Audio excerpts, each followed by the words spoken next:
You're listening to the Decentered Media podcast with me, Rob Watson. Conversations about community media.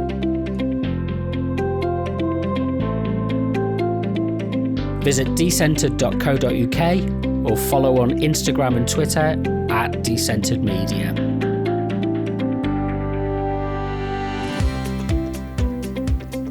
Hello, it is Friday the 31st of January 2025 and this is the Decentered Media podcast with me, Rob Watson, and today I'm joined by Tom Chivers. How are you, Tom? I'm very well, thank you. Yes, thanks for having me. Wonderful. We do some work via the Public Service Media Forum, and we've talked a bit about the role of public service media, and I thought kind of looking for a good conversation, and you kindly accepted the invitation to come and do a podcast and talk about these issues. So we know each other a little bit, but fairly, not in depth, as they say. So this is an opportunity for us to connect and discover our interests that might be related in terms of our media background and things like that. So thanks for coming on today. And whereabouts are you based? I'm based down in Poole, so right now I have a relatively nice view out of my window over Poole Harbour, sandbanks in the distance, which is where all of the millionaires and footballers and evil land bankers live, down by Sandbanks Beach. So, I've lived down here most of my life and travel up to London occasionally for work, but as we were just saying, the sort of era of home working and video calls has made it a lot easier for me to stick around where I'm from and not to be too sucked into the London life of where a lot of media debates and media policy stuff happens. Yeah, there's I'm not sure how much of a counterbalance this has become to some of the policy-making processes, and that's maybe something we can get into, I think. But certainly, there's a good side and a fairly terrible side of doing online calls. So cool. Well, let's start off by kind of you telling us who you are, what you do, how you got into what you do. Sure. So is a good starting point, and coming direct from the horse's mouth, as it were, is always the best option. Yeah, sure. So I'm Tom Chivers. I'm at the moment I'm the campaign coordinator for the Media Reform Coalition, which is a independent research and advocacy group that campaigns for an independent, accountable and democratic media. Now, the MRC has been around since 2011. They were set up in response to the phone hacking scandal and the clear abuses of media power, corruption, bribery, mass industrialised, unethical and illegal practices within the heights of the UK's news industry. And members of the MRC then were very closely involved in both politely encouraging the government to start the Leveson inquiry into phone hacking, and then involved in the inquiry itself and leading to some of the recommendations that Leveson came out with, and were then unfortunately subsequently ignored and snubbed by the very industry they were designed to fix. Since then, the MRC has taken on many more debates in UK media policy, so we're very closely involved on debates in the future of public service media, the future of the BBC, in particularly making sure that these institutions are genuinely public institutions in a way that they are accountable to and representative of the public interest. Now moving into spaces around big tech, platforms, platformization, digital regulation issues, and all other sort of bits and pieces around these ideals of what we expect the media system to be as a representative set of institutions that inform us, educate us, entertain us, hold power to account, support civic society and cultural expression. So that's the long-winded intro to the MRC. As for me, I'm really a sort of pretty bog-standard academic by trade. I mean, I was interested in media and communications for university. I studied it across 2 degrees and then did my PhD in the history of the BBC Royal Charter and the history of the Leveson process, and looking at what those two political debates tell us about how media policy is debated, how decisions about media policy are made, the many problems and imbalances of power involved in those processes. But aside from that, I've been a political activist. I've been a councillor, a local councillor. So I have a bit of background in sort of grassroots politics as well as the formal representative politics, albeit at a very, very lowly level in a town council in Ipswich, or not in Ipswich, in Suffolk. And yeah, I think my sort of interest in all of this has come partly from that political background of hearing about how important the media is to political processes and how journalists journalists are meant to inform politicians of what the important issues are, how problems can be solved, who they need to listen to, in a kind of ideal sense of how democratic processes are supposed to work. But I think in my naive political activism back then, and through a lot of my work that we do together now in the PSM forum and across lots of different debates, it's clear that a lot of our media system isn't really working to sustain and enliven democratic processes and social cohesion. And in many ways, it is in fact harming those processes and making society more fractious, more uneven, cementing certain kinds of inequalities and injustices in public life. And the sort of institutions that are supposed to represent us are incredibly isolated from the way that we as a public may want to go about organising our lives and our affairs. So that's sort of the long, high-minded introduction to me, to my work at the Media Reform Coalition. And of course, a lot of that now is facing towards BBC Charter Review, which will be, in my view, the sort of massive collision of so many different debates and questions and challenges about the role of media in society. How can we have a media that serves the public interest and counters against these concentrations of power, wealth and influence that we see elsewhere in society rather than becoming captured by them? So the MRC's work is very much facing towards Charter Review as perhaps one of the last opportunities we may have to sustain a truly public sense of media as a public institution rather than as a set of corporations and businesses that are there to make money for who owns them, and the public are sort of second players in that process. Wonderful. This gives us loads to talk about, which is fantastic. The first thing that comes to my mind is there's a kind of tension of between there's an opposition between this.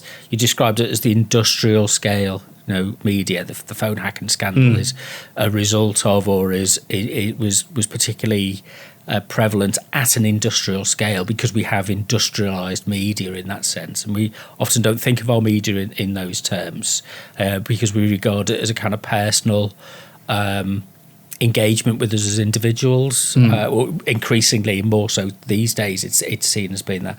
But then there's the other side of it, which is the grassroots experience that you've had of political organising on a local level, and there seems to have been, is it fair to say that the relationship between that kind of now globalised industrial forms of media has detached itself from local experience, but then when you look at social media and it's supposed to all be about driving local experiences, where do you fit with trying to balance that and trying to make sense of how the things point in two different directions?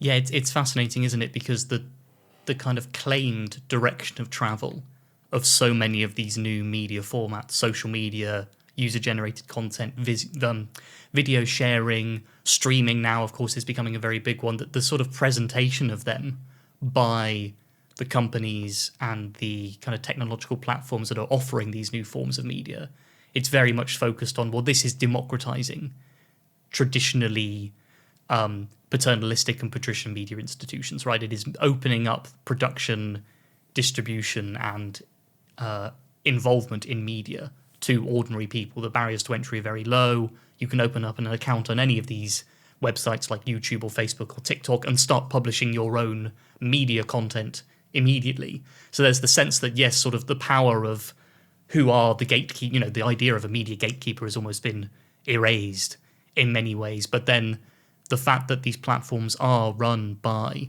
very large corporations with commercial interests, these platforms are not run on the basis of we want to provide an open space for people. These platforms are run on the basis of we want customers to collect their data to sell on to advertisers in order to present our users with advertising that makes us money from collecting them all in one place. So there's this sort of tension between what is being offered to the users of this new participatory media space and the actual mechanisms through which that media is created. So I can do a piece of local journalism in Poole and record a video of what I think may be a huge issue of public interest and put it up on YouTube. But because of the way these platforms are operated, unless I've already got a very established audience and a real sort of professional presence within the local ecosystem and kind of the local spaces here where I live, then the algorithms and the systems of those platforms is going to make it very difficult for me to be seen and heard and interacted with by other people I live with. So there's that strain, that imbalance between what's being offered by these platforms and what they actually produce, which is commercialized spaces for promoting engagement over collaboration and participation. I mean, you look at what's been happening with particularly Twitter, X, and Facebook just over the last few weeks, where all of their ideas of them claiming we're trying to create a safe space for open public discussion, we're trying to make it so that violent or extreme content isn't making these platforms inaccessible or unsafe for our users, immediately rolling back on those policies to say that free speech reigns and we just want people to be able to say what they want to say. Now, that sounds very good in principle, but under the kind of way that these platform functions, what it actually means is we're allowing for a much greater degree of the way that users work on these platforms is about engagement and about how many eyes you can get on your content by any means necessary. And what the algorithms love in terms of engagement is content which angers or inflames or divides or scandalizes, rather than content which informs or opens up debate and discussion and collaboration and mediation between different interests in society. So, the idea that, it used to be called citizen journalism, right? It was citizen journalism, then it's user-generated content. Now it's moved on to influencers and TikTok celebrities, and the same claims of democratization are there in all these different manifestations of what social media and digital platforms are supposed to be allowing us to do.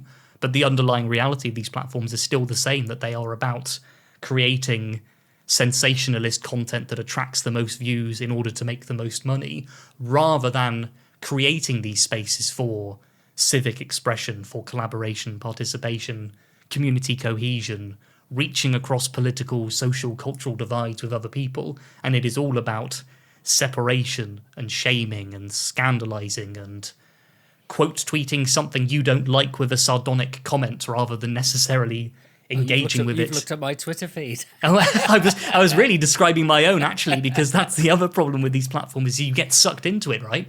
You see them as spaces where, they are, I don't particularly like the term, but they are a public square in the sense that it is a space filled with many different members of the public, but it is not fulfilling those sorts of 20th century ideals, the Habermasian ideals of the public sphere as a space for interests to gather and communicate and deliberate. It is a square of people screaming at one another and people coming in on the basis that I'm here to disagree and to find things that I can tut and hiss at rather than being informed. And I mean, that's partly a personal responsibility, but it's also just that's how these platforms are designed as commercial enterprises to make money through data and advertising.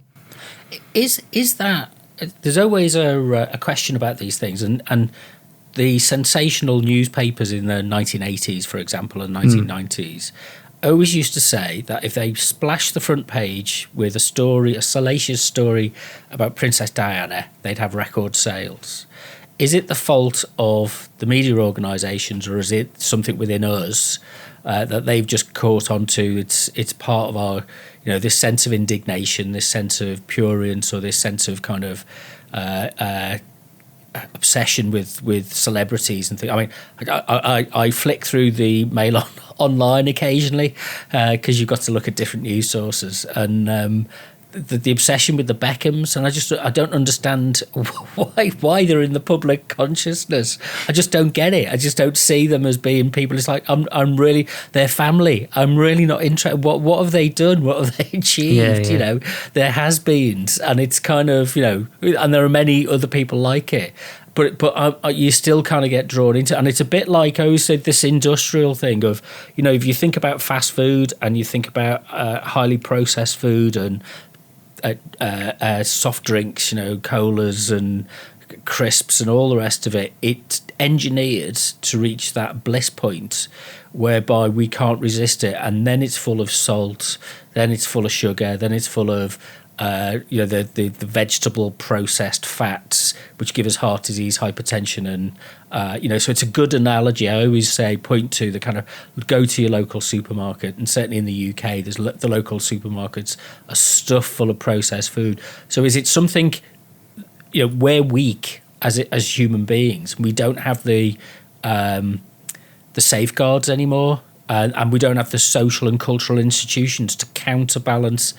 Every time, I know this sounds terrible to say this, and it can sound like a kind of brush off kind of comment, but when you see a drunk, somebody's exploited that person's weakness. Somebody's sold them that alcohol. It's somebody's put that person in that position, because without reference to the fact that these can be quite toxic chemicals, and using a metaphor, if you like, for our media, is that actually the tech companies, all they've done is discovered what our weak point is, and they've designed something which is a very profitable way of reaching that bliss point or that indignation point that makes us engage. I suppose from the media point of view, I think definitely talking about institutions is a really good place to start here, right? Because the kind of 20th century liberal ideal of news and journalism as an institution was that, the development of mass democracy, the development of industrial society has created all of these different forces and interests that govern how society works. And many of those forces and interests are good. Some of them are less good. Some of them are actively damaging and harmful to public life. And the role of news and journalism as an institution and as a set of organizations and processes was to make sense of this swirl of different forces and institutions and interests in public life, and to flag those parts that were damaging to or upsetting to public life and collective political experience. But the issue has always been that the models and the structures of that news institution, that idea of journalism as a kind of a fourth estate, a space that is separate from but hovering around and above government, politics, the courts, the police, culture, society, etc., the structures and organisations that have governed that institution have always been, or by and large always been, founded on commercial principles, which is, this is a business, we need to do what we need to do to make money, we make money by attracting the largest audiences possible, and reliably the best way to do that has been through scandal and salacious gossip and tittle-tattle, or however the Sun may describe its high-level award-winning journalism, as they will often say. And there's always a great tension where if you talk about the Sun publishing celebrity gossip, its corporate executives will say, we're giving the public what they want. And then if you talk about them not really producing high-level journalism and just focusing on what the public will want, they'll immediately go, well, we've also done some really good investigations as well. So don't forget, they always seem to want to have their cake and eat it too, as to whether they are a populist, salacious gossip rag that's giving the public what they want, or if they really are actually a worthy representation of the core ideals of public interest journalism. But I think that for me, this kind of junk food angle, I mean, there is an element of, we as humans go after things that, or pay more attention to things that excite us or anger us, rather than things that we are confused by or things we can't immediately make sense of. And so we're more inclined to turn to our own prejudices, our own biases and interests in how we interpret things. And therefore the role of journalism should be, or the role of news and journalism and media should be, to provide those institutions for literally mediation. The clue is in the name, it's media. It's something that comes in between these forces and interests. But the predominant trend in how these institutions have been formed from the early 1800s onwards has been that these are commercial institutions run by people on a profit motive, and therefore what makes money is therefore right for journalism, with very rarely any consideration for, is this actually having the core impact on democratic participation, social cohesion, cultural expression that we keep claiming is meant to be at the core of news and journalism. This is except where institutions like the BBC come into play, or public media as a kind of institution within an institution, a different way of structuring and organising media on a basis where at its top it has explicit public purposes, explicit ways of being organised against commercial organisation, against vested interests, and controlled and governed and operated in a way that is supposed to be, in the ideal, original Reithian sense. And I know there's a lot of rightful criticism and critique of, you know, the Reithian model of public broadcasting, but that was the distinction that they tried to make, was, you know, part of our news and information and how we interact with one another through the growth of mass media should not solely be up to commercial imperatives. There has to be a public purpose within all of this. That commercial imperative was, I suppose, tempered by the fact that it was a UK-based commercial imperative. So it was part of the social and cultural institutions of the UK, whereas now, how many of our media institutions are wholly owned by UK-based or, you know, the large mass media organisations? They're often part of conglomerates now, or they are wholly, or we're piping in Netflix, Disney, those things. They are wholly owned externally to us, and we don't have any say on that. So that natural check that was maybe there 30 years ago has been let go as we become. I suppose, but I would almost come back on that.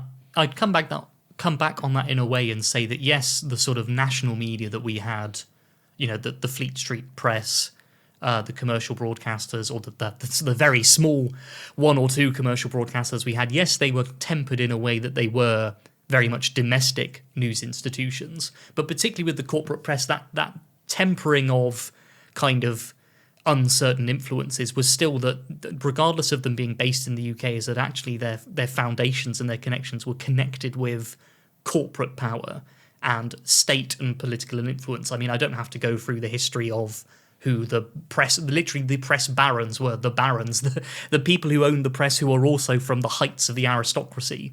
And so, therefore, you know, this ideal of a fourth estate as being separate from politics and government, the people who owned the newspapers, and even today, one of the men who owns our newspapers is very much part of an elite set of interests, which is necessarily very separate from and antagonistic towards certain parts of the wider public interest. So, yes, there's that element of, like, there was a sense of control and containment, not kind of media control, but control on the sort of the domesticity of media, the fact that it was based in the UK and it had a sort of connection, although a very fractious connection and a very bias and interest-laden connection with the UK as a country.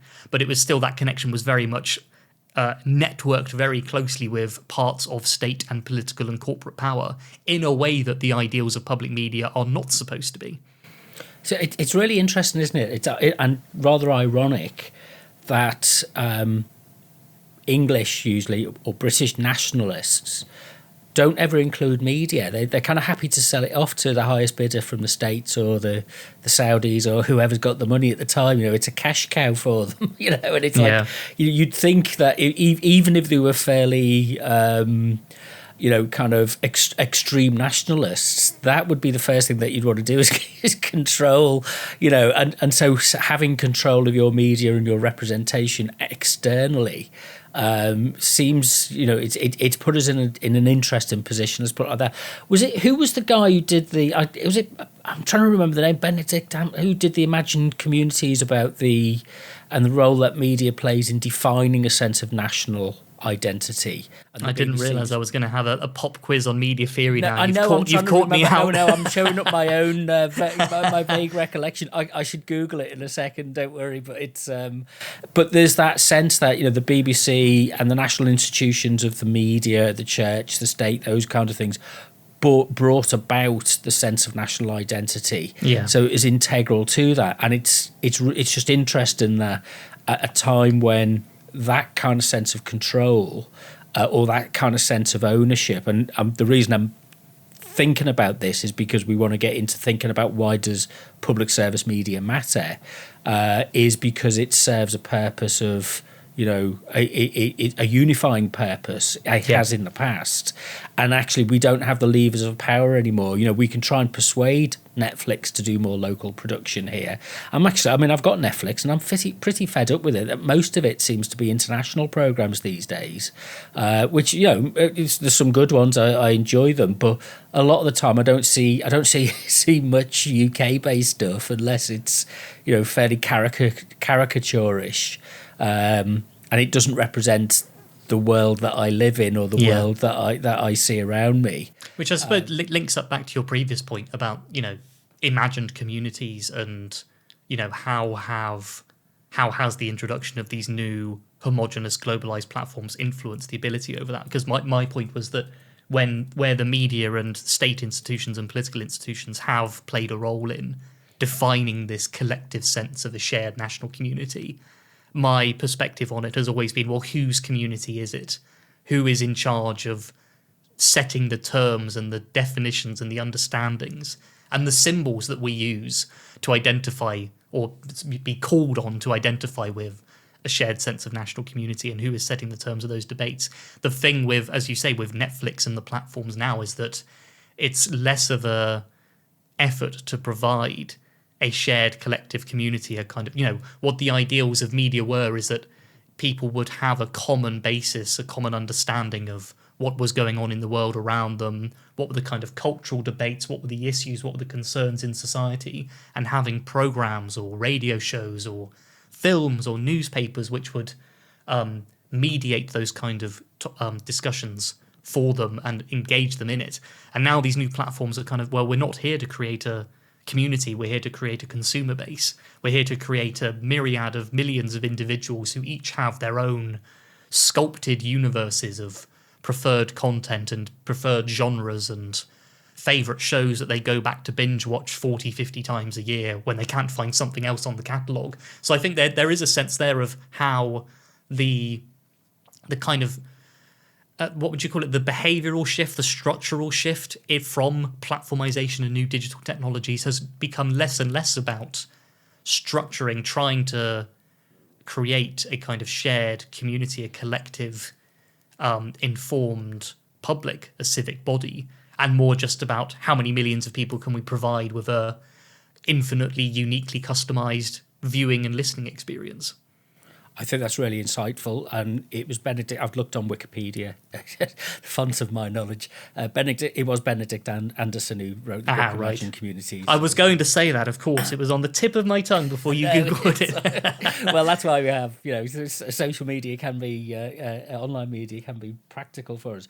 There's an interesting thing that I'm trying to map this out in terms of understanding. In the past, with public service media, we've justified that on the basis of a kind of a hierarchy of value and a group of people who often, not exclusively, but probably most of the time, Oxbridge educated. That's tied closely with the British state and the Raytheon model, that kind of thing. But then the other side is, the consumerization of this process is it's a content pipeline to address your, give you an emotional release. Back to that kind of exploitative kind of forms of media. Yeah. And then the other word that you said, you used a very important word, is kind of the behavioural shift. And there's the discovery and the use of behaviourist type thinking, which is very much about thinking that you can push levers with people. Yeah. And that people only have limited impulse. It's almost like a very crude sense of human understanding of human drives, which are impulse-based drives, and that all you've got to do is target somebody with a particular, particularly attractive message or proposition or product, and that you advertise it to them in the right way, brand it, marketing it, and everything. You push those buttons within people, and therefore they go out and buy it, or they consume it, or they log into it. And that is the way that it's this very postmodern way of, all value is relative within that. It doesn't matter. There was a famous guy. Oh, what's his name? We're not doing well for names today, are we? No, I never do well for names. This is why I was a rubbish academic, because I could never sit there and pontificate with rubbish names. With names that I remember. Russell Ackoff. There we go. That's how I remember names. And he was a remarkable guy, because he was in the 1970s, he was like full on Marxism, which is Saatchi and Saatchi based a lot of their work on it, and a lot of the kind of postmodern stuff that came out of that. He's I've got this clip of him somewhere in a video saying, Mozart was just a funny Venetian guy, and the what's her name, I'm having a block on names. It's the Mona Lisa. There we go. The Mona Lisa was just some Italian housewife, and it's like it's all relative, and it lacks any sense of hierarchical value. And I suppose what shifted, one of the things that shifted, and the technologies kind of facilitated this, is that we no longer need to place trust in institutions and those who are inside those institutions, support and develop those institutions. It's become a much more distributed, kind of process of, it's the marketplace of ideas, it's the marketplace of tastes. Where do you? Because we've got to hold the two tensions, haven't we? We've got to be able to run through both of them, because we gain an awful lot by just being able to, as you say, being able to binge watch films or TV series that come along or wherever it is, and then at the same time you think, actually, I've got a social responsibility. So there's a sense that a hierarchy of value of certain things is important to have within a society, otherwise it loses its coherence. That's an enormous question, but it is. Where are you it's in the middle of something like that? What's your kind of, is it? Do you feel like kind of you're caught in the headlights, or is it something that you kind of actually do work around and recognise that there's other people have done this, faced this same problem before in the past? Yeah, I mean, it's been the sort of underlying, sort of driving tension of modern democracies, right? Is you have all of these, like I say, all of these different new interests and forces and institutions within society, and they're all militating in different ways to get their slice of the pie or to take over the pie. And yet underneath all of that is a sense that there are core ideals which are essential to a humane, civilized, empowering sense of both individual agency and engagement within life, and also a collective kind of social experience, which is to say that by and large you get things done better when you work together with other people, and so you need a shared understanding and a shared sense of principles and values of what working together can achieve and how you work together, and on those terms what you are sort of aiming to produce. But in a media sense, it has been that all of those kind of core democratic values of media have again had to contend with the core kind of operation and really what we have to call the ideological roots of the current media system, which is that they are treated as things that are about selling products to individuals on various psychological formations of, buying this particular media product will make you more informed than your neighbor, or having this particular streaming service will give you access to a wider range of content that's more directly targeted at you than what you can get elsewhere. And that is all ultimately about how to make money and how to sustain these services through profit and commercialized content, rather than a means to an end of democratizing, civilizing, creating more access to culture, access to shared conversations and spaces and identities and ideas. So it's not something, it is that core of why do we have these interventions like public service media? It's because that left to its own devices, the kind of raw objectives of media businesses run on profit models or run for the sake of just getting the largest audiences will not ultimately go towards these kind of democratic ideals. And so, there have to be these guardrails on a media that informs on a trustworthy basis, or institutions that can be recognised and seen as connected to our own lives in some way and seeking to provide with us collective spaces. I think my sort of issue overall is that in that institutional sense, I mean, you were saying before about how, like, that there is a psychological aspect to all media throughout the last kind of 200 years, right? So the kind of the psychology of media in the 1800s was, how can we make you fight our imperial wars for us? How can we get you to sign up to be a redcoat and go overseas to pillage other people's land.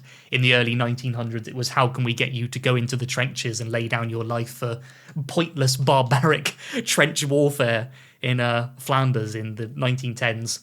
And then moving on from there, you know, the kind of role of media was as an ideological struggle of how can we make you feel a part of this national experience of working for a particular company to make money for yourself and your family, or working for a particular political end in society. And I think from almost the 1980s, 1990s onwards, where media has become more about providing a greater kind of abundance and saturation of different kinds of content, different programs, different services, it is now the kind of psychological underlying purpose has been how can we just give you what you want and give it to you now without any of those sort of underlying. I mean, there's obviously still an ideological function to it, which is you are an individual and you exist to make money and spend it on services that delight you. But the kind of the shift there has been away from a kind of collective ideological project of what media exists to do in society towards a highly individualized one. I think my issue there is that in neither of those models, in none of the kind of institutional approaches of media, has there ever been a sense of saying, why can't the public do this themselves? Why does all of this have to be mediated through large institutions run by predominantly very wealthy elites with dubious and dangerous connections with different nefarious interests in life? Why does media always have to be top down? And I think, again, it's a very long-winded and sneaky way of me trying to pivot into BBC Charter Review, but this question of, you know, a lot of people say with the BBC, it obviously has deep structural failings in the way it is set up, the kind of programs it produces, its relationship with audiences. But for some people, the answer is, well, as long as we just had the right kind of people in charge instead, if we kind of replaced these executives or these governors with governors that are more amenable to us, then it'll be okay. Which sort of completely undermines this idea of, like, media isn't just something that's done to you. It should be something in which you as a citizen, as an individual, as a member of a collective public, have an active part. And that's what's really missing from all of our media institutions. Clearly it's missing from the kind of corporate and commercial media, because that is simply the antithesis of what they exist to do, which is to make money from selling products. But even within the public media institutions, we are still stuck with this statist, Reithian, top-down model that says that there are a select number of people within society who, through their professional training or through their affiliations and networks and understandings of the way media works, are best placed to know what works best for the public on a set of particular ideals and outcomes. And for me, that is still just wholly unsatisfactory when we're talking about a set of processes, news, information, journalism, culture, all of these things that the media exists to provide are so integral to our own sense of who we are, where we want to be in life, how we connect with our families and our colleagues and our communities. All of these parts of media are so integral to those processes, but we have no control over them. They are all processes that are done to us rather than things in which we play an active and engaged role. So this is why public media for me is so important, not because of, or not just because of the principles for which it stands as an intervention against the worst excesses of a commercially operated media, but because it has that potential to provide something that's never been provided before, which is a genuinely democratic and participatory space for individuals to talk to one another, to understand the world around them, to engage in a collective experience of what the hell's going on and what do we do about it. It's fascinating. I just find this really fascinating. You describe it really well. If there's a set of core ideals, I mean, there's a couple of things I want to unpick with you, which is kind of it's interesting, and I kind of know why, but I want to verbalise and help with my thinking about this. But the phrase elite, so it's often used to describe powerful people, oligarchs, that kind of thing, or it's a cultural thing, and it's used all the time, the elite to run this, that, or the other, wherever it is. But then what we were talking about was that there is a kind of core set of ideals, which is a hierarchy of value, which kind of structures what we think. And so I am elitist. I do believe there are certain things that are better for us as a society than other things, and this kind of I think the the Thatcherite era of the kind of individualized, consumer-based choice presented itself, or was presented as, a kind of post-ideological approach to kind of our media and economics more generally. But it's a myth that it was ever that. It was always an ideological choice. Yeah. So what would be the ideological position that we need to form and cohere around in order to engage with that BBC Charter review more purposefully? Because I think we have to choose an ideology or form an ideology, which is basically, if we mean ideology as a set of coherent ideas or, emergent ideas that can connect together, and somehow kind of sustain beyond individuals acting in a moment, but can be coherent and structured. And we can, I always say that, the kind of thinking that we need, and this often is a criticism of both people on the left and the right, and people in power, technocratic rulers and people in administration, is that you've got to be able to, this day and age, you've got to be able to run ideas backwards and forwards.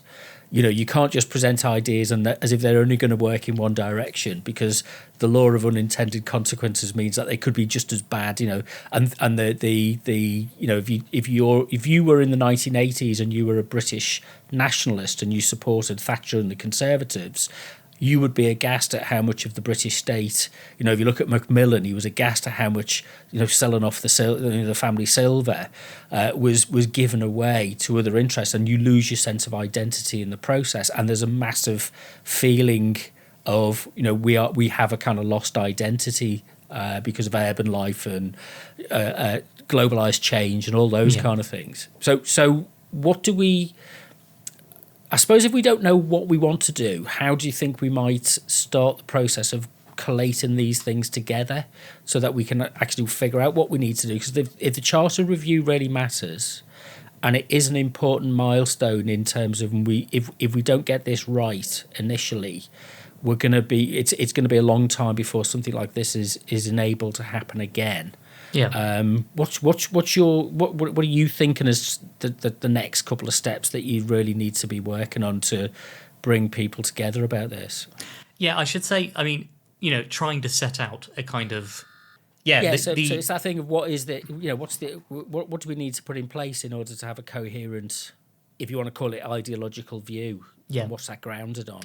I think in a conceptual way, kind of talking about defining what is the ideology of the kind of media we're trying to build, or you and I and our kind of people who share our views, how do we put together that story of why we think this debate is so important? There's lots of things we can do. I think just as a kind of to put a bit of realistic proportion on it and say, in a political sense, we just don't have the time to do that. We unfortunately we don't have the time to run, in particular, politicians and decision makers and people of influence over Charter Review through this kind of argument about... first of all, this is the thing they should know already, right? They're politicians. They are meant to be the delegated representatives of public decision-making, and a lot of their job involves working with the media. A lot of them have done PPE at Oxford, or a lot of them have, been involved in public affairs and political life. They should know that media is more important than just... am I friends with the right journalist, and can I get my press release out and have a nice soppy interview with my mate who's a journalist? They should really get this point that media is essential to how we as individuals come to terms with the world around us, how we understand what the challenges are and what the solutions are that we can bring together. And as part of our engagement in political processes, unless we have the information to work out those solutions as a collective society, then they simply won't get done. Or unless we have spaces where we as individuals can express our ideas and our emotions and our feelings and our fantasies and our imaginations about the world around us, and to discover the ideas and imaginations of other people, then we're not going to be informed, enlivened, empowered citizens. That is my kind of answer to what is the ideological story we need to tell, is that we need to give a completely different picture of what media is in society, which isn't that it's a set of brands and organisations and professional journalists who create content for us to consume. That media is like a space of public and personal life. It's how we engage with the world around us. We are no longer cavemen. We're no longer serfs in villages. We, through the advances of technology and through the combination of technology and human expression and communication, now have these means before us to communicate and express ourselves and discover the world around us in ways that for the first 99% of our history as a species was not available. So making that separation between media as organizations and processes and people, and media as an institution that is essential to our own individual liberation and our own collective expression is essential. And that's why we need institutions like the BBC or institutions like public media as an intervention in what is otherwise a very gritty, materialist, realpolitik governed space of basically private industry. It's about making that case of pulling media out of this is just a private industry of businesses and money and individuals, and actually saying, no, it is a set of processes and relationships and ways of connecting people with one another that has to be governed and managed in a different way, and ideally governed and managed in a way in which we as citizens play an active role. So that's the kind of, that would be my, obviously with a lot of work and tweaking to get it written in the kind of language that politicians would listen to and would change the way they think. That would be my kind of prospectus of how do we want to change the way we think about media. But again, coming back to this point that we, unfortunately, making these kinds of arguments and trying to make these kind of decisions, we have to be bound up in the failures and the constraints and the massively undemocratic imbalance of interest that currently defines our media system. There was this I think it may have been when Tony Blair was looking at reforming the House of Lords, which of course he didn't really do, but he got rid of the some of the hereditary peers and he got rid of the law lords and that sort of thing.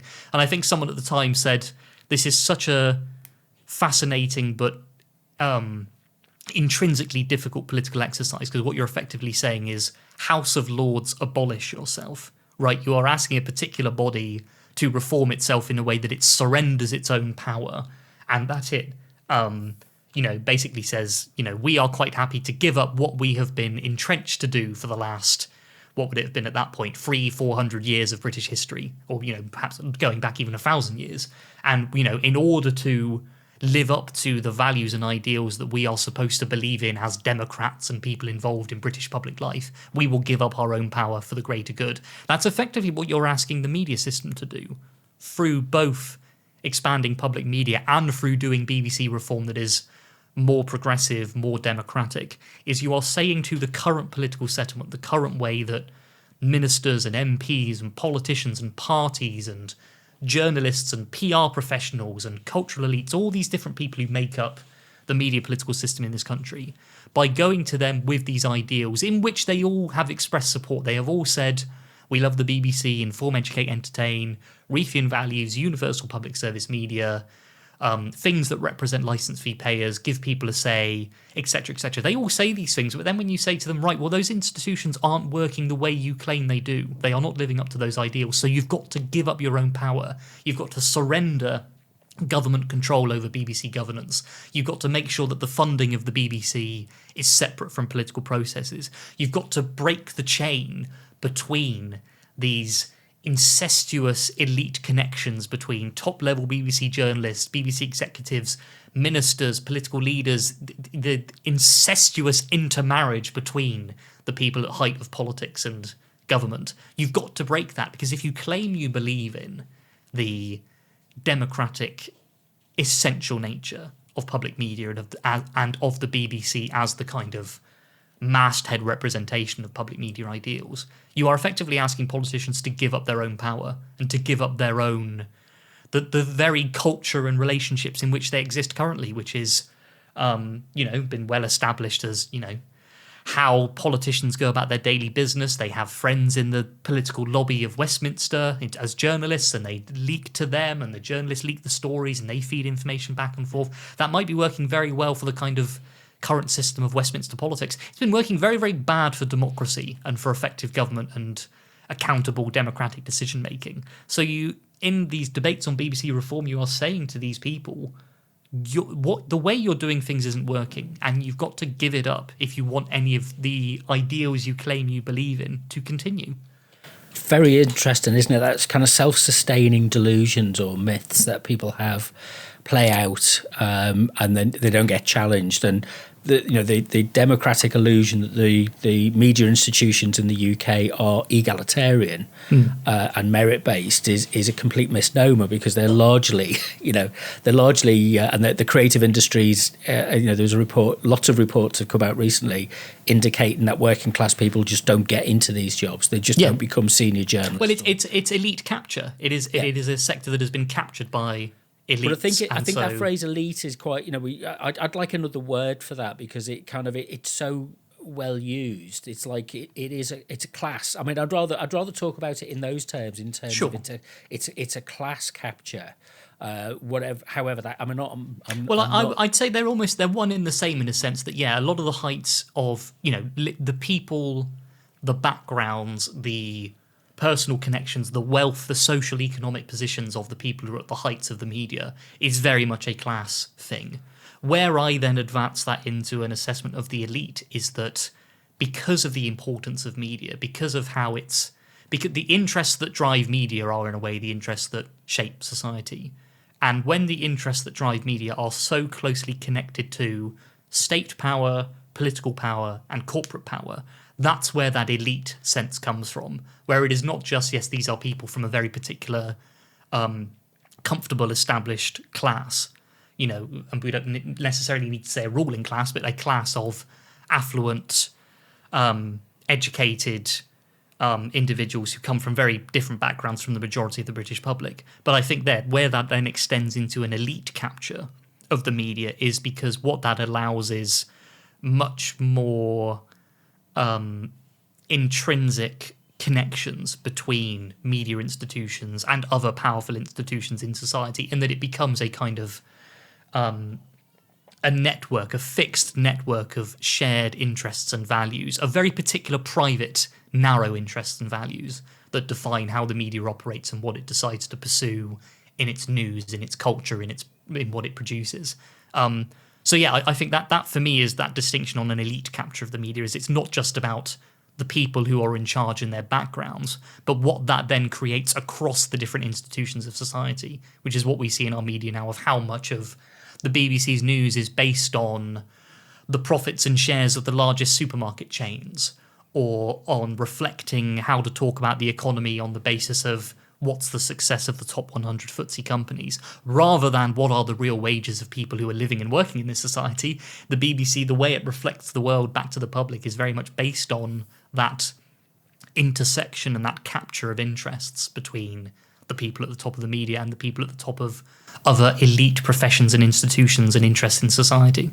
I mean, the BBC now is targeting American audiences as a way of creating income, and so more of their stories are slanted towards what's going on in the USA than is, and to the detriment of knowing what's going on in the UK, and reflecting the scale of challenges and social challenges and difficulties in the UK. Yeah, and also I would add to that as well, completely erasing any idea of what's going on in any other part of the world that isn't the UK or America. Yeah, I mean, it's long been. It tends to be what they loosely term the Anglosphere, isn't it? America, Australia, and those kind of places. There's a.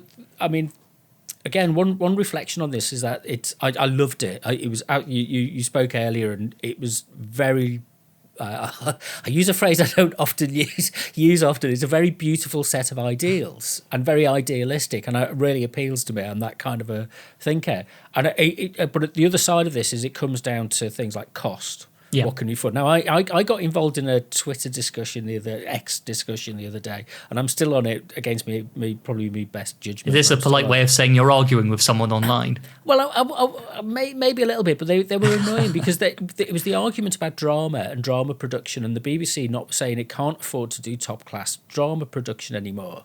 And my argument was that, well, why are they trying to make everything like a movie? Go back to what worked in the 1970s, 50s, 60s, and 70s, and do TV studio studio-based drama. We had some of the best drama Yeah, with yeah. big audiences, with a multi-camera setup in a studio with a group of actors. If you can't afford a set, don't have a set. Yeah. And the creative impulse is more important than the perception that this is something that can be traded on Netflix. I mean, that's or a bizarre Amazon. thing to say, like, oh, well, the style and the aesthetics of our drama has to look like a multi-hundred millions of dollars Netflix But there's an period obsession drama. about it. The BBC can't see any other way out of it. It's like We've got soap operas still, these ongoing soap that was my operas that point, are yeah. a two-camera shot production, which is very starkly, obviously done in a studio or in a very, sort of simplistic setting, and it still tells the full. It might be a bit corny in this soap opera style, but it still tells the same so breadth and width of emotions and stories.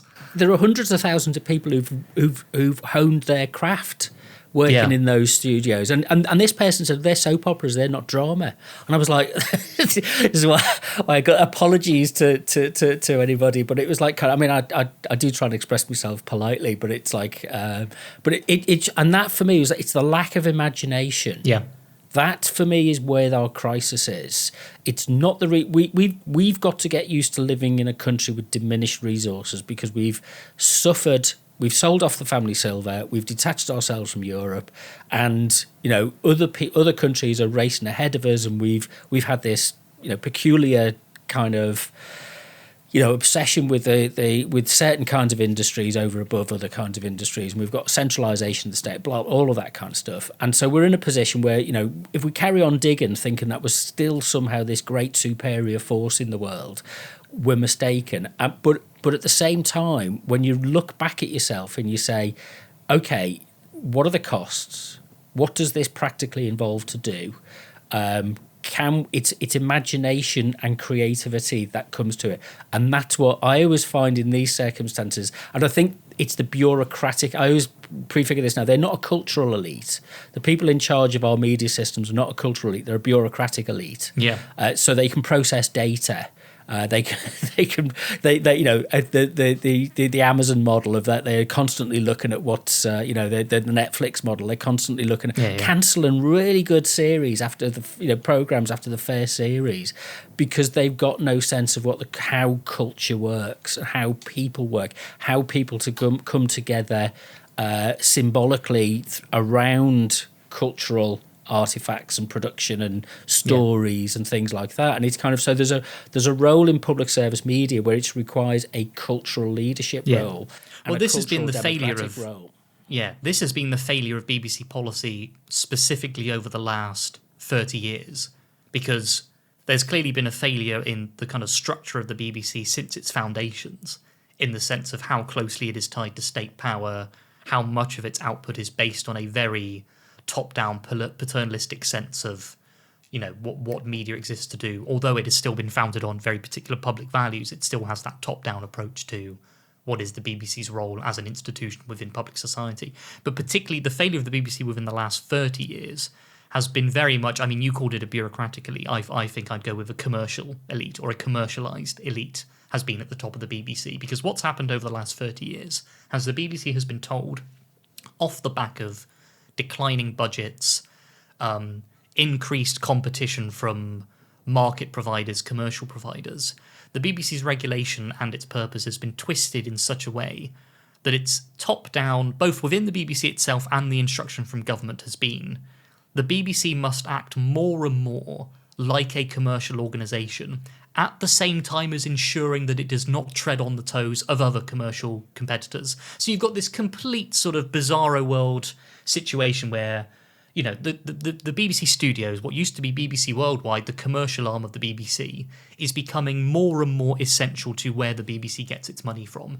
And so, again, coming back to this point of why do all the dramas look the same? Why do they have to look like Hollywood movies? Is because it's that classic commercial idea of, well, if someone else has made money from it before, why reinvent the wheel? It's popular, it makes money, let's just do more of the same. Let's make stuff that looks like a Hollywood movie, costs hundreds of millions of pounds to produce, and then we just hope that it is attractive enough to audiences that it can then be sold on in IP and recirculated around the world. That is the kind of commercial elite mindset that has been brought into the BBC over the last 30 years, to say that the only way to be an efficient organisation, the only way to make the best use of public money is to copy how the commercial media sector is run. But the way the commercial media sector is run is not about, as you've said, imagination, creativity, diversity, new experiences, breaking the mold, talking about things in unique or alluring or even weird ways, or ways that don't work, things that fail, has kind of been lost from the repertoire of how the BBC does its production, because it is all,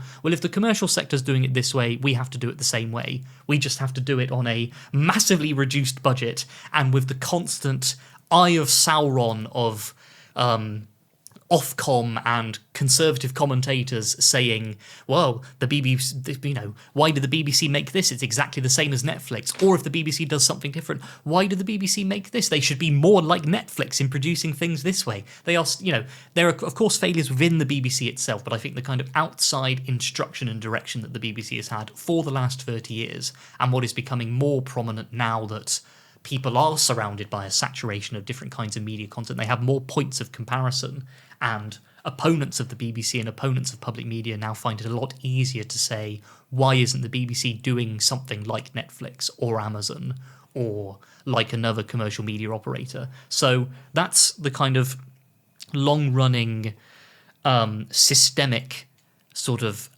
bind that the BBC has been put in by successive changes in policy, by the continued commercialisation of its structure, its organisation, its objectives, which, has always been put in this foundation, this rationale of, in order to save money, in order to be more efficient, in order to make better use of the licence fee, copy the always infallibly efficient and correct logics of the marketplace. But what that does, as you've said, for creativity and imagination is reverses it, flattens it, subsumes it within just making content that can sell or be seen by the largest audiences or remind people of something they've already seen, rather than breaking the mold, doing things differently.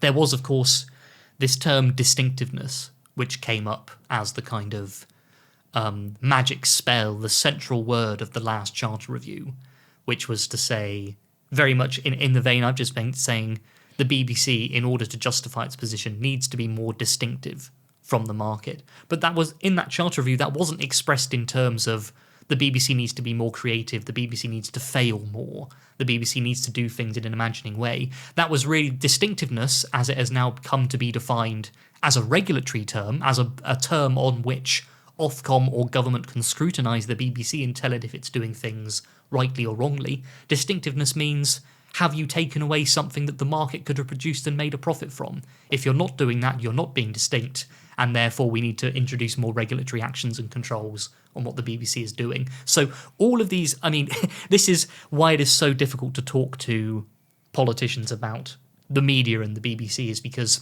all of these very particular regulatory debates about how many people are viewing BBC News at night, what is the production cost of making Wolf Hall, and how is that proportionate to what licence fee payers might expect. All of those very technical regulatory debates about how do we manage and govern an institution have to be expressed in terms of what media is there to do, which is to create ideas, to inspire the imagination, to inform us, to allow us to engage with our neighbours and our communities. That's not what commercial media does.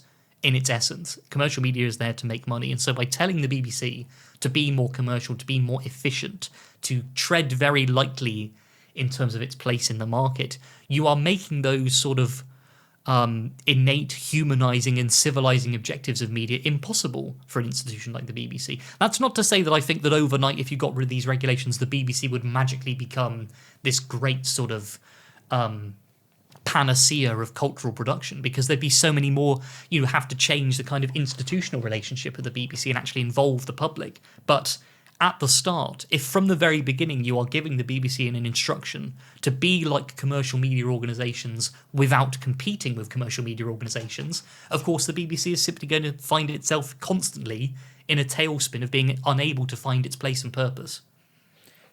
There's an image that comes to mind. I saw something the other day. It was Pompeii, and I never realised this, but the figures that you see are the bodies lying on the ground in their final positions as the ash descended on them, are actually plaster casts. And there was an archaeologist, I can't remember when, but what he discovered was that as the organic matter decayed, they left in the ash the outline and the space of the person that had been there.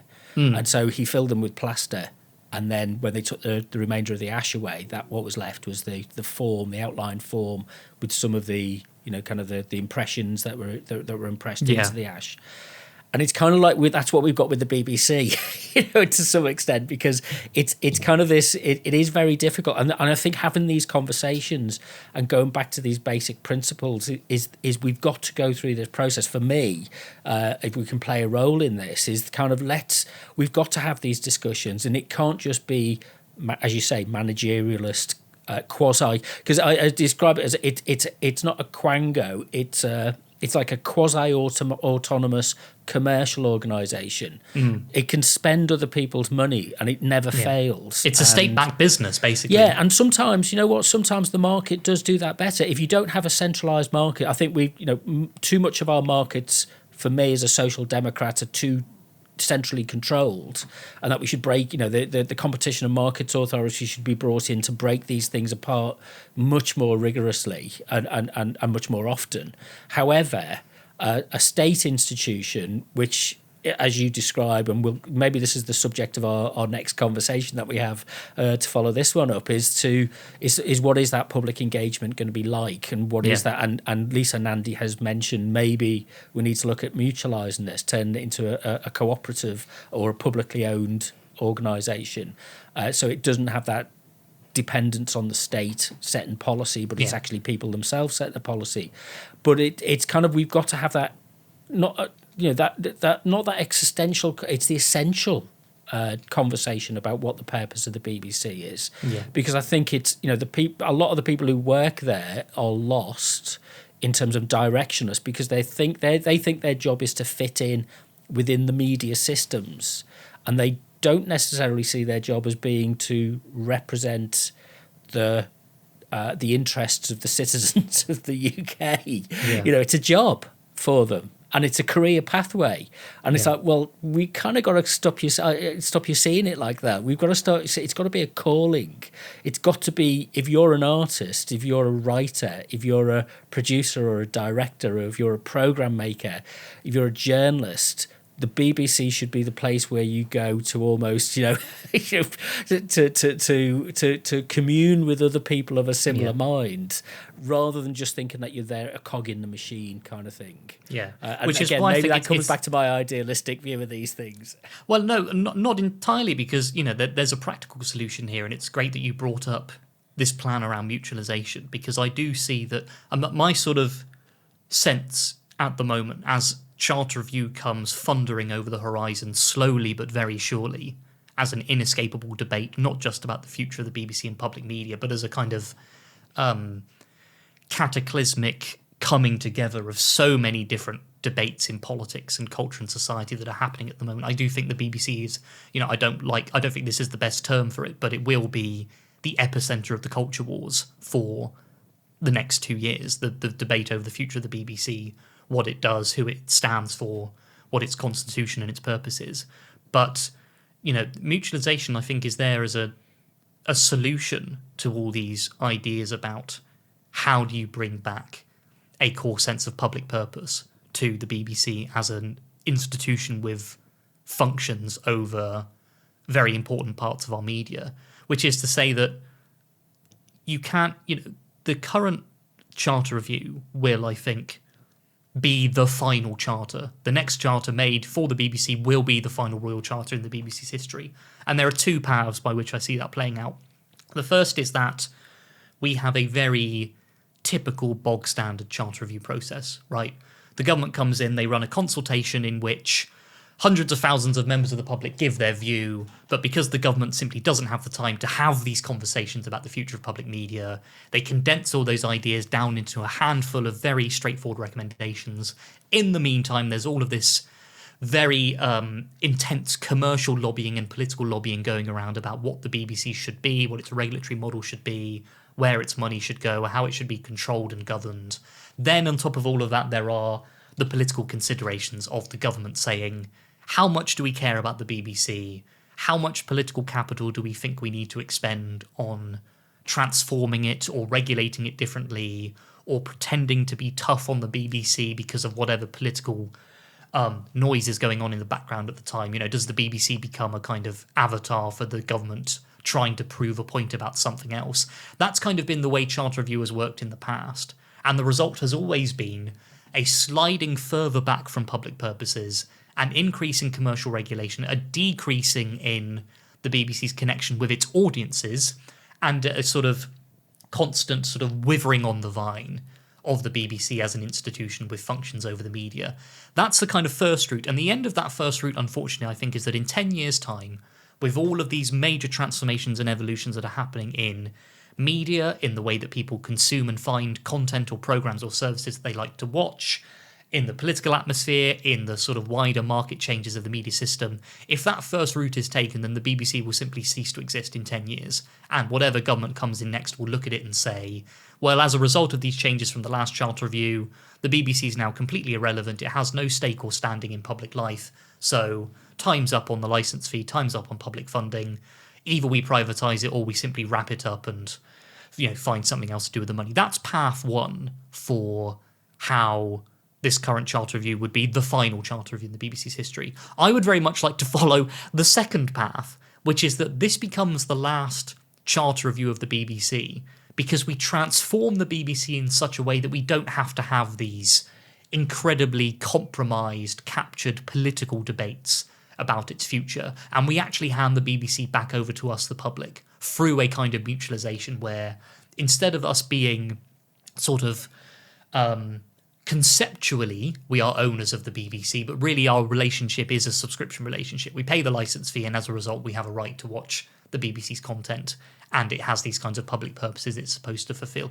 A mutualised model would make us members where we would have an active and direct role in how the BBC functions. So we would have kind of a sovereign power as a collective body of members to elect the board, to decide who we want to be the official figures steering the strategy and the corporate organisation of the BBC. We could have a direct role in setting the strategy. There could be a council of members constantly recycled from the general public and always responsive to the general public, where you bring people together in a kind of deliberative setting as members of the public and ask us, what do we want the BBC to be? What do we want its strategy to be? What do we want its approach to different matters of public debate to be? How do we want it to debate Brexit? What are the most important questions that we as the public have about climate change or immigration, all these big debates in public life? That information then gets fed through to the BBC so that it is more directly reflective of and representative of and accountable to the public, rather than having all of these lines of accountability that flow through the Director General, to the Chair, to the Secretary of State, to Parliament, and then kind of very diffusely out to the public through representative politics. Take the politics out of the process, put the public at the centre of a mutual BBC, and make us... This comes back to what I was saying about how there has never been an element of the media as an institution that hasn't just been about a top-down model of saying media is something that's done to us, rather than something in which we play an active and direct role. The BBC is the only institution where we can start to introduce that transformation in our media system. And what a coincidence that we have Charter Review now on the cusp of all these other great sort of epochal debates about society around us and about the media and the media's role in society. Charter Review almost couldn't have come at a better time, and it couldn't have come at a worse time, in that we now have this opportunity to say we've had this institution for so long, but because of the functioning of the media in society and its failures and the way it's compromised and the way it doesn't work, here we have an institution we can transform and turn into a genuinely democratic participatory space for us as citizens to be engaged in media as a space for information, civic expression, cultural expression.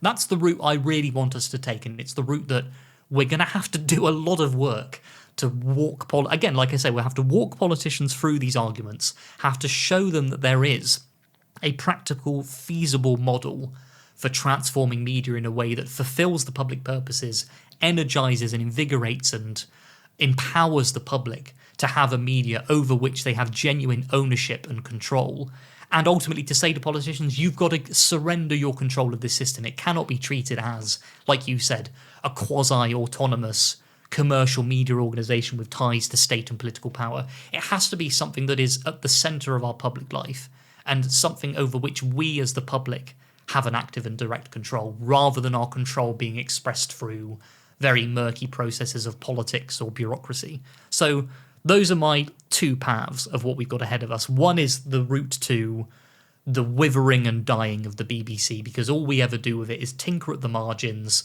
try and make it more commercial, try and put new and different systems of regulation and governance, which are still ultimately tied to political control, commercial influence, political lobbying, and so on. Or we have another path where we just have to transform this body into something that is genuinely democratic and representative. Because if we don't do that, it will wither and die, and we will be left with a media system that is even less in tune with these ideals of collective expression, democratic organising, social cohesion, because everything that will be left will be an atomised, individualised, commercialised, consumer-oriented system. We've got to have something in the middle that does it differently.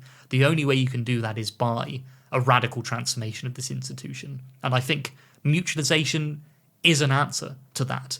And it's you have to be quite precise. It gets very technical when you start to say, okay, well, how does the governance work in practice?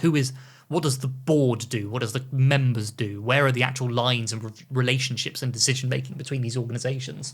But that's what Charter Review should be, is working out what is the best model to make the BBC a democratic organisation, rather than Charter Review being this kind of compacted process, which is what all debates on the BBC have always been.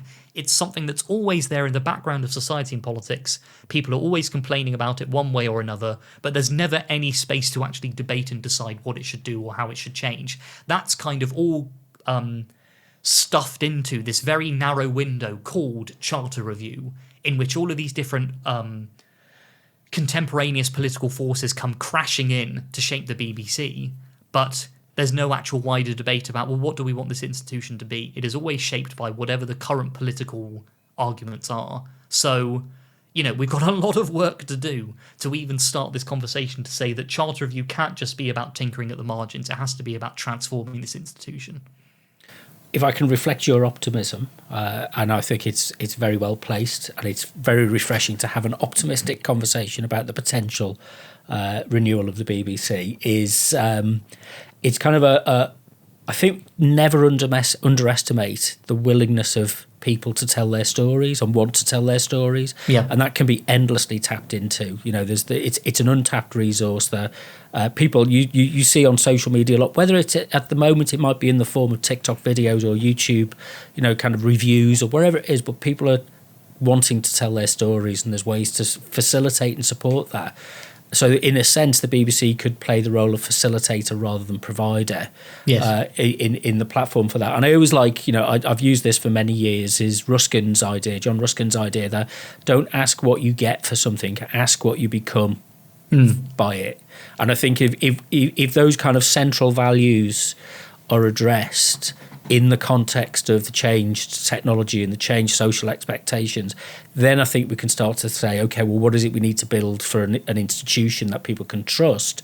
Because in a world that is buffeted by international globalized information, I mean, there's one kind of point really is just last point is, let's not let this get captured by, and the Ofcom local media review at the moment is, the criticism I've got of it is it's captured by the information and news model, and it kind of almost excludes any other kind of form of media as being relevant or important. So symbolic forms and cultural expression and identity and philosophization and idealism, they've got to be there. They've got to be part of the mix.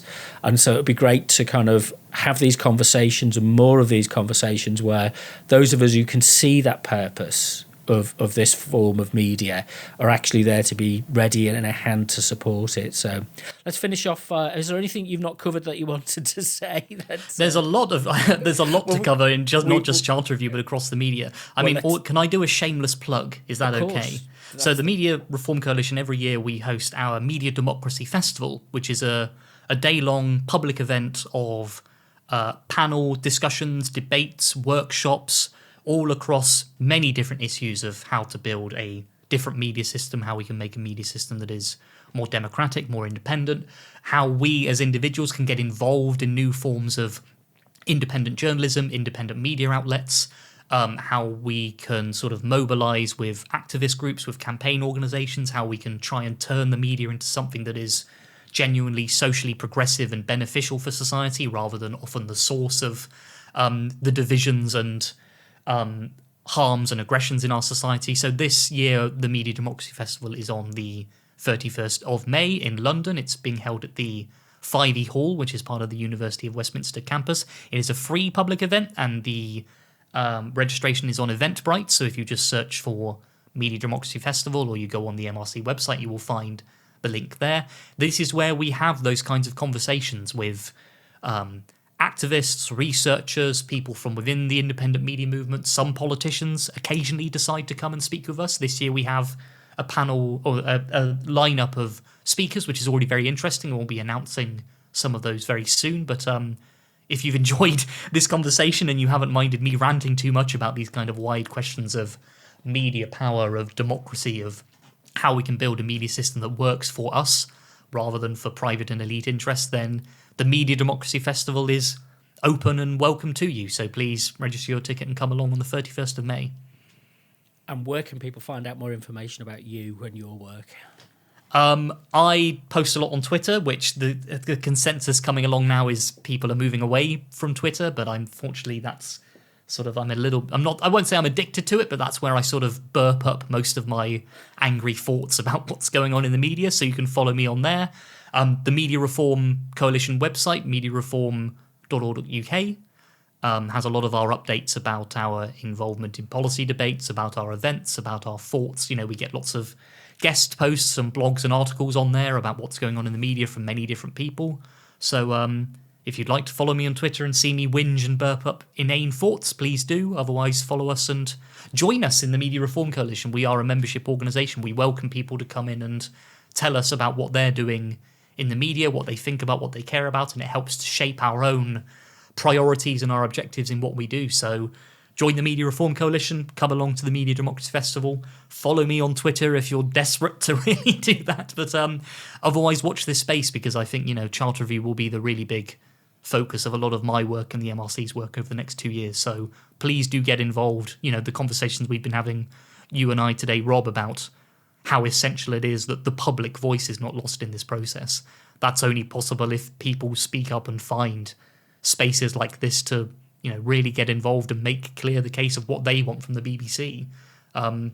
Don't wait for the government to announce it. Get on to your MP now. Start talking to your local councillors or your local MP or people you're involved in and say, there's this huge debate coming up about the future of the BBC and it's not getting that much attention yet. We should really get on the ball, get involved in the process and make sure that the BBC actually represents you and what you want and involves you, rather than just becoming this very distant kind of publicly funded but primarily commercial organisation.